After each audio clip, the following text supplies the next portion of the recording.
deep in the scorching savannas of Africa.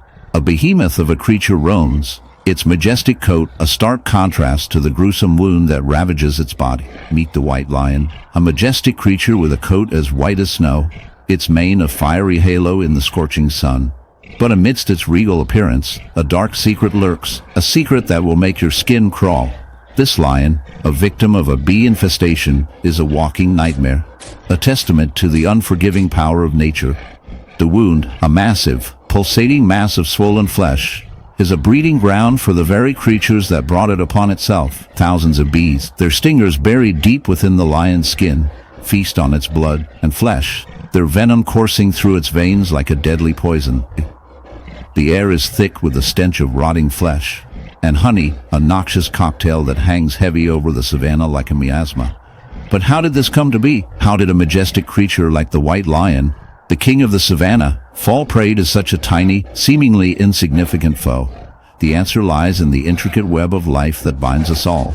A web that is both beautiful and brutal. You see, bees are not just mindless drones. They are highly social creatures, working together to build their hives, gather nectar, and protect their young. And when their hive is threatened, they will stop at nothing to defend it, even if it means infesting the body of a massive predator like the white lion. But what drives these bees to such extremes? Is it a primal urge to survive, to protect their colony at all costs? Or is it something more sinister, a twisted desire to exact revenge on the very creatures that threaten their way of life? Whatever the reason, the result is the same.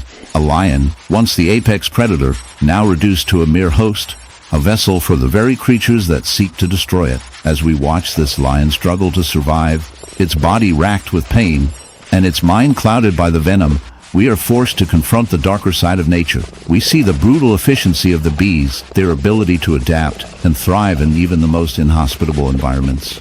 And we see the lion, once the master of its domain, now reduced to a mere pawn in the grand game of life. But what does this say about us? In the vast, untamed expanses of the prairie, where the winds howl like ancient spirits, and the sun beats down mercilessly, a lone bison roams, a majestic emblem of America's wild heart.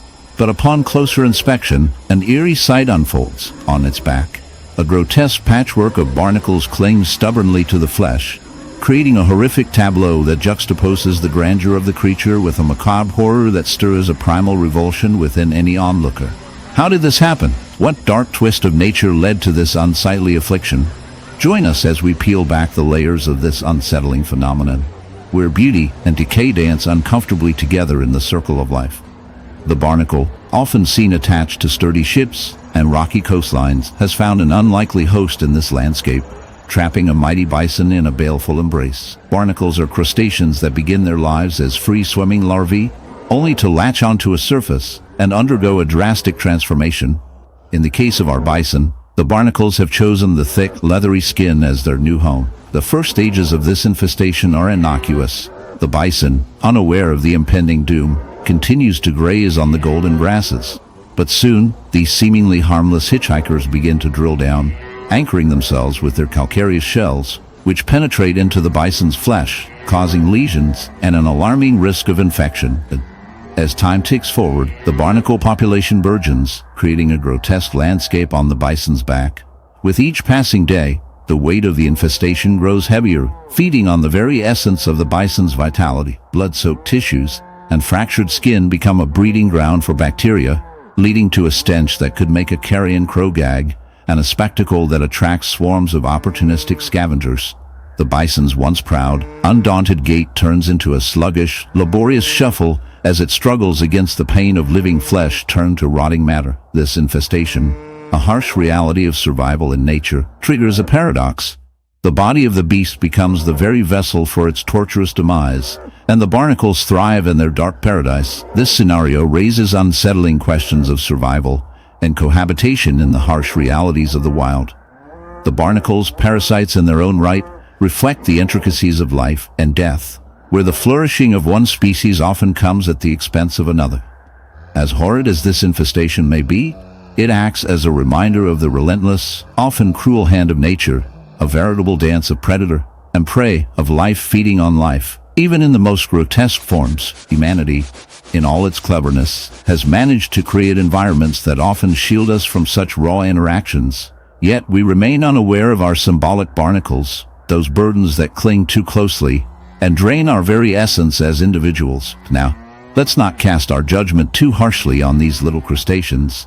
They're merely playing in the desolate corners of the wintry wilderness, where the silence of the frostbitten landscape is only interrupted by the faint rustle of snow.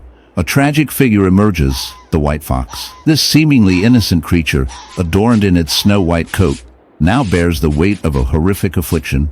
Upon closer examination, you are confronted by a shocking sight: a grotesque barnacle wound festering on its fragile skin. This shocking image draws you in, invoking a blend of curiosity and horror, as you wonder how such a beautiful animal could become a host to such a sinister invader. The barnacle, an organism primarily known for its tenacity of clinging to hard surfaces in marine environments, has found an unlikely home on this terrestrial mammal. This parasitic invasion occurs when barnacle larvae, seeking shelter and sustenance, latch onto the fox's skin, embedding themselves deep into the tissue. As these creatures grow, they create a shell that protrudes grotesquely from the host body, causing immense pain and suffering.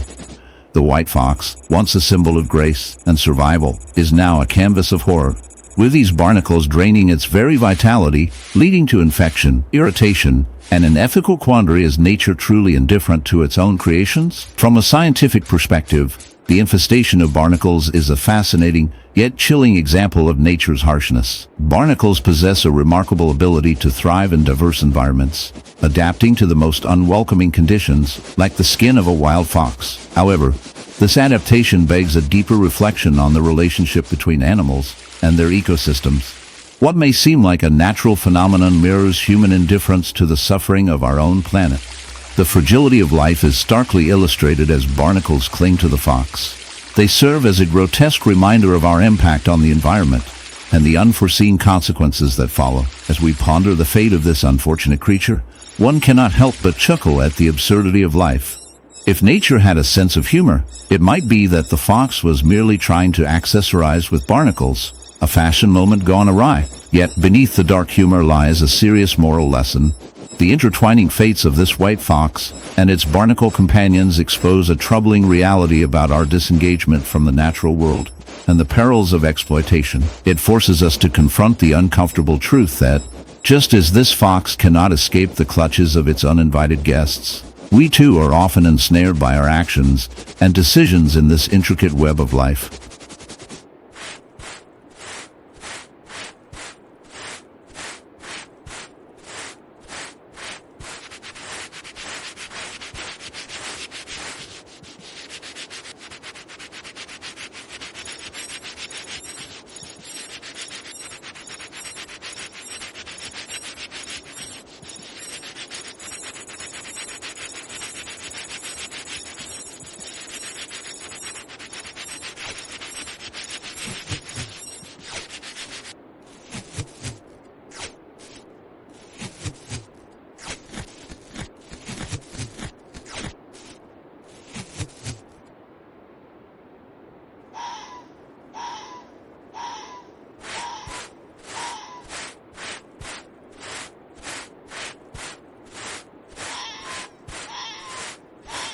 In the heart of a sun-scorched pasture, where life flourishes in the vibrant embrace of the natural world, lies a sight so shocking it challenges the very foundations of our understanding of discomfort: an ox, a creature typically synonymous with our strength and resilience. Covered in a hive of horror, the beast stands motionless, its usually robust form heaving with the weight of torment. What appears at first glance to be a simple wound is, upon closer inspection, an unholy amalgamation of decay and an infestation that evokes a visceral reaction from even the most hardened animal lovers. Bees, those tiny wonders of nature, have morphed into harbingers of doom for this innocent creature.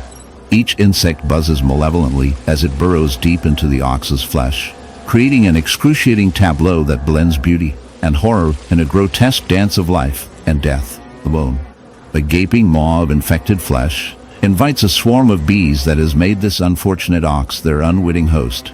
The hive, once a marvel of organization and community, is now a grotesque cluster of writhing insects. They cling tightly to the ox's open wound, feasting upon the exposed tissue, while simultaneously discharging their stinger-laden messages of pain into its soft, yielding layers. The sight is gruesome. Yellowed pus oozes from the lesion, a noxious display of what happens when nature turns on its own. The bees, rather than being the heroic pollinators we often glorify, become a symbol of nature's darkest impulses, showcasing the potential for beauty to rot into something repulsive. How did it come to this? The ecosystem, so delicately balanced, tips precariously towards chaos, an uninvited presence facilitated by the encroachment of humanity. In the dim light of a forest where shadows stretch like gnarled fingers, we encounter a wolf, a creature that has long been associated with the wild's untamed beauty. Yet, this isn't a typical wolf.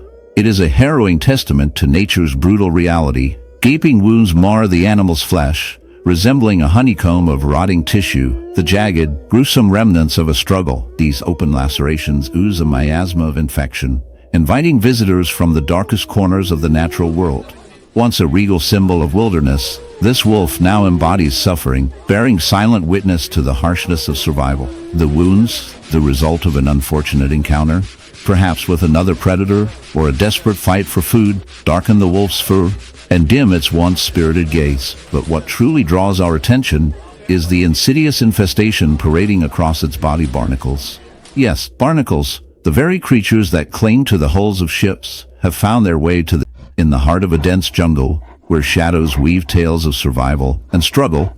There lies a tale of a majestic white tiger, a creature of rare beauty now marred by a shocking affliction. Picture this: the regal feline, with its striking stripes, stands in stark contrast against the lush backdrop. But wait, what is that? A grotesque barnacle wound festers on its side, unceremoniously clinging to its majestic body like an unwanted badge of misfortune. In this chilling tableau, we delve into the eerie world of barnacle infestation, a phenomenon that intertwines the realms of nature and survival in ways both fascinating and disturbing. As we draw closer, the barnacles reveal themselves. Small crustaceans, often seen hitching rides on ships or sea creatures, have found their way onto the tiger, their hard shells shimmering with a sinister beauty under the dappled sunlight. These opportunistic parasites can latch onto any surface, thriving in unexpected environments.